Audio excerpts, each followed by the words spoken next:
Muhyiddin setuju penyatuan Ummah PAS tapi nekat tolak UMNO. Ada agenda lain, rupanya ini punca kenapa PKR mahu lewatkan PRU. Panas selepas berbalah, ini yang berlaku bila Muhyiddin jumpa Hadi.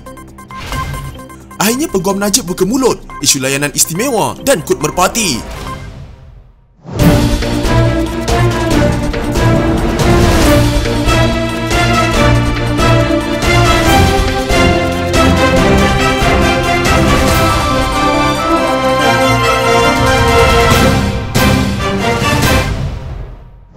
Bersatu menyambut baik usaha penyatuan Ummah PAS, namun realitinya parti itu tidak boleh bekerjasama dengan UMNO, kata Muhyiddin Yassin. Oleh itu, Presiden Bersatu itu menjelaskan PAS akan menentukan hala tuju politiknya dalam masa terdekat, namun sehingga kini menyatakan pendirian untuk terus kekal bersama Perikatan Nasional. Muhyiddin yang juga pengerusi Perikatan Nasional berkata, perkara itu dizahirkan dalam pertemuan bersama Presiden PAS Abdul Hadi Awang. Usaha Tuan Guru Hadi wujud perpaduan ummah, kita setuju, memang bagus, tetapi dari segi realitinya, Bersatu tak boleh bekerjasama dengan UMNO kerana UMNO sendiri telah buat keputusan dalam Perhimpunan Agung UMNO tahun lalu untuk tidak menerima Bersatu atau mahu bekerjasama dengan Bersatu, dan sampai hari ini keputusan itu kekal. Jelas UMNO tidak mahu langsung bekerjasama, jadi kita terima itu sebagai satu kenyataan, katanya dalam sidang media di Putrajaya. Sebelum ini, Muhyiddin menuntut penjelasan PAS berhubung dakwaan pertemuan Hadi dengan Presiden UMNO Ahmad Zaid Hamidi. Muhyiddin mahukan penjelasan PAS supaya mendapat gambaran sebenar pertemuan dua pemimpin parti politik itu. Pertemuan itu berlangsung selepas Hadi mendedahkan bahawa pihaknya ada berunding soal kerjasama dengan UMNO bagi menghadapi PRU ke-15 ketika itu tanpa pengetahuan Zahid. Muhyiddin berkata, berdasarkan penjelasan PAS, tiada sebarang keputusan muktamad dicapai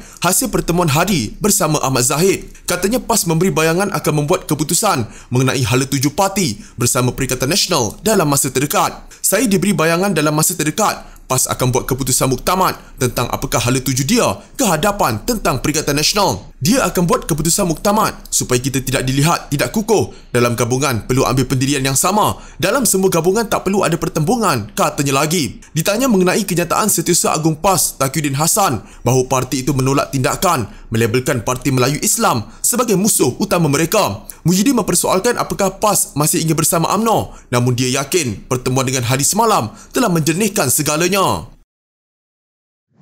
Presiden UMNO Ahmad Zaid Hamidi mendakwa isu banjir adalah naratif dan mitos yang sengaja dibawa pembangkang bagi mengelak pilihan raya umum ke-15 diadakan dalam masa terdekat kerana sedar sokongan pengundi Melayu tidak memihak mereka. Ahmad Zaid berkata banjir adalah naratif yang sengaja ditimbulkan dan amat malang apabila ada sebahagian anggota kerajaan sekarang terpengaruh dengan propaganda Pakatan Harapan. Kebimbangan sebenar pembangkang ialah apabila pengundi Melayu yang mewakili populasi negara terbesar kurang berminat untuk menyokong gabungan tersebut ketika gendang pilihan raya di Palu Barisan Nasional. Pakatan Harapan hampir menemui jala buntu dan tidak mempunyai pilihan selain memerlukan lebih banyak masa. Dengan kata lain, Pakatan Harapan cuba membeli masa untuk melengahkan pilihan raya umum diadakan, katanya dalam satu hantaran di Facebook. Sebelum ini, pemimpin pembangkang menolak gesaan supaya PRU15 diadakan segera tahun ini kerana kuatir fenomena banjir melanda negara. PAS juga turut tidak bersetuju supaya PRU15 diadakan tahun ini dan memberi alasan sama, iaitu banjir. Pengerusi Parti Pejuang Tanah Air Dr. Mahathir Mohamad turut berpandangan bahawa pilihan raya hanya wajar diadakan tahun hadapan. Presiden PKR Anwar Ibrahim pula menjangkakan bahawa PRU15 bakal diadakan tahun hadapan. Menurutnya, kerajaan harus bertanggungjawab dengan mengadakan PRU15 pada masa sesuai supaya ia tidak membebankan rakyat. Dalam pada itu, Ahmad Zahid berkata, pembangkang telah membuat tinjauan dan mendapati rakyat tidak memilih mereka jika PRU15 diadakan masa terdekat ini. Malah dikatakan tinjauan tersebut mendapati Pakatan Harapan tidak akan mendapat lebih daripada 15% undi Melayu pada PRU ke-15 jika pilihan raya umum diadakan dalam masa terdekat ini. Dengan kata lain, keputusan PRU15 tidak akan memihak Pakatan Harapan disebabkan undi Melayu akan beralih ke arah pemulihan dan kebangkitan UMNO, kata Ahmad Zahid. Namun katanya, apa yang lebih aneh lagi, terdapat sekutu bersama UMNO masih lagi terpedaya dengan dakwah pembangkang tersebut. Presiden Bersatu Muhyiddin Yassin mengadakan perbincangan dengan rakan sejawatannya dari PAS Abdul Hadi Awang malam semalam. Ini susulan pencanggahan pendapatan yang ketara di antara kedua-dua parti berhubung ucapan Muhyiddin semasa acara ulang tahun ke-6 Bersatu pada Sabtu lalu.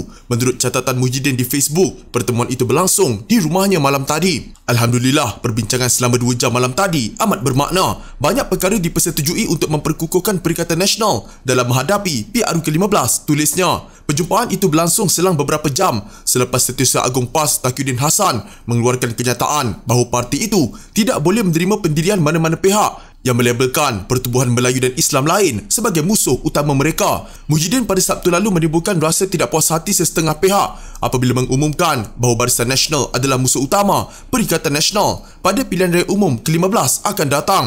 Katanya perkara itu dipersetujui oleh semua parti komponen Perikatan Nasional iaitu Bersatu, PAS, Gerakan, STAR dan SAPP. Menurut Taqiyuddin, kenyataan seumpama itu dilihat tidak wajar dan janggal kerana pihak yang dilabelkan sebagai musuh utama tersebut adalah rakan muafakat dalam kerajaan yang dipimpin bersama. Bersatu dan PAS masing-masing menggunakan pendekatan yang bertentangan. Bersatu yang merupakan parti serpihan mahu menggantikan UMNO. PAS pula mahu bekerjasama dengan parti tersebut. Pada masa sama, Bersatu dan PAS kini berada dalam gabungan yang sama.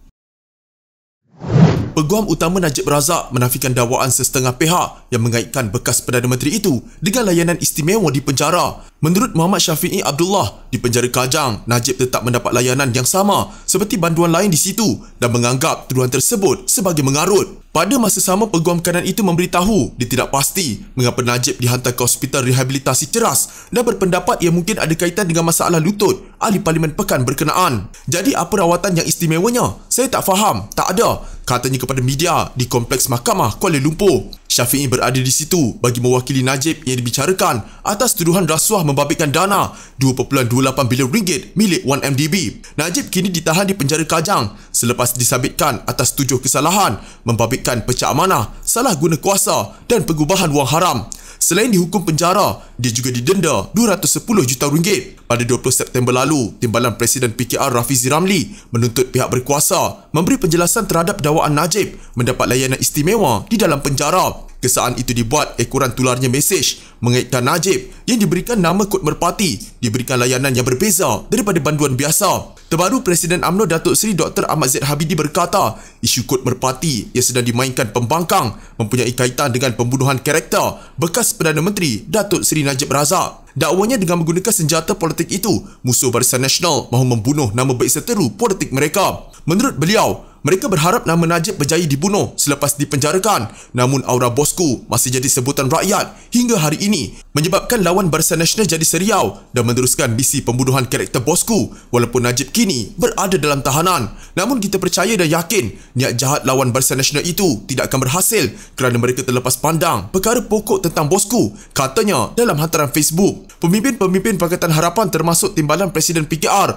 Rafizi Ramli cuba memainkan isu kod merpati bagi memfitnah kononnya Najib menerima layanan istimewa di penjara Kajang. Walau bagaimanapun, perkara itu terbukti tidak benar dan telah dinafikan peguam terkenal Tan Sri Muhammad Syafi'i Abdullah. Ahmad Zahid yang juga pengerusi Barisan Nasional memberitahu musuh Barisan Nasional gembira dan meraihkan apabila Najib dipenjarakan sebelum pilihan raya umum ke-15, tetapi kegembiraan mereka tidak bertahan lama. Beliau menambah mereka meramalkan pemenjaraan Najib akan menamatkan aura bosku sekaligus melemahkan Barisan Nasional, tetapi sebaliknya yang berlaku. Barisan Nasional terus marah, jasa dan budi bosku tetap tersemat rapi dalam sanubari anggota masyarakat yang mula mengetahui kebenaran di sebalik kebenaran, sekaligus melonjakkan lagi keyakinan dan kepercayaan majoriti rakyat untuk memberi kemenangan besar kepada Barisan Nasional dalam PRU 15 akan datang, jelasnya. Ahmad Zahid berkata, seperti yang pernah dijelaskan oleh Najib, makna sebenar slogan bosku adalah rakyat. Justru adalah mustahil untuk lawan Barisan Nasional melenyapkan aura bosku yang sebenarnya merupakan rakyat Malaysia, katanya.